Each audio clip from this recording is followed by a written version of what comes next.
Current trend number 3. Adhering to the 6 income-producing activities. Now, there are only 6 income-producing activities in the real estate business, so these apply to virtually every business. Here they are. The most important is what? Lead generation. That's the most important activity right there. Now, there are different forms of lead generation, right? Some is being on the phone talking with people. As Keith was mentioning, some might be internet marketing or video marketing. Some might be at BNI meetings. Some might be door knocking. Some might be having lunch with a past client. There are different ways to lead generate. However, it is the most important function as business owners that we can perform. Next is, after lead generation, is what? Lead follow-up. Very good, because we're generating leads, and now we have to follow up. So, again, because we're offering CEs today, we have to give you some of these statistics, okay? Be prepared for this now, because this is what is going to give you a competitive advantage over every other realtor. You ready? 40% of realtors never return an incoming phone call. 40% of realtors never return an incoming phone call.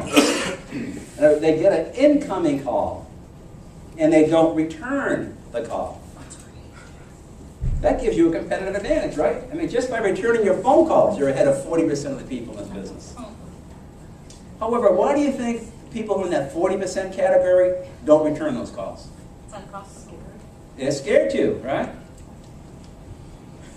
So it could be they don't know what to say. Could be hello, right? Could be that they don't know what to say. Could be that they don't feel they've had enough training.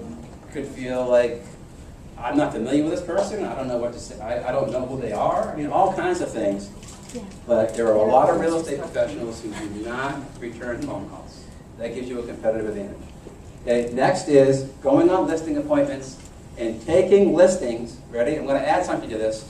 Taking listings that are priced to sell. Taking listings that are priced to sell. Why do I say priced to sell? Otherwise, they're worthless. Matter of fact, not only are they worthless, they cost us money. They cost us time, but they also cost us money. Because every single person in this room has business overhead.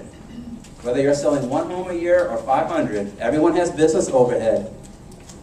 And guess what? If we're taking overpriced listings, it's costing us money to take them. What does it cost the seller? Zero. However, it costs us money. And we also, say that again? We get paid last. We get paid last, exactly right. That's I love this business. The only nuance to this business that just never made sense to me is that as realtors or as agents, we take all the risk, and the buyers and sellers take none, right? We're the last to get paid.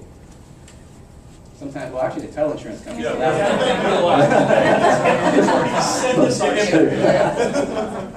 Okay, next is showing appointments with qualified buyers only. Why do we say qualified buyers only? They're the only ones that can actually buy a house. They're the only ones that actually buy a house. Exactly right. Now, this is a very important trend. I know there are things changing in the mortgage industry, which is why Chris Trombley and his entire team's here today. I know some of you work with Kristen and some of the other people on the staff. This is very important. You've got to get those buyers qualified right up front. Because 2 things happen if you don't qualify them or don't get them qualified. The first thing is you can get their hopes up. And they go out and they see a home and they love it and they want to buy it and they make an offer and then they go to the mortgage company and they don't qualify. You've wasted your time, you've gotten their hopes up, the seller's angry. So we've got to get that done right up front. And because underwriting changes, standards are changing as well, it's even more important that we get that done up front now. Everyone get that? Okay, and then in addition to that, if we're just out there driving them around, showing them houses, and they're looking at the 37th house on the weekend, we've already lost money on that. Now, we're going to give you some key words and phrases to use to help you avoid that. Okay, so we'll show you that in a little while.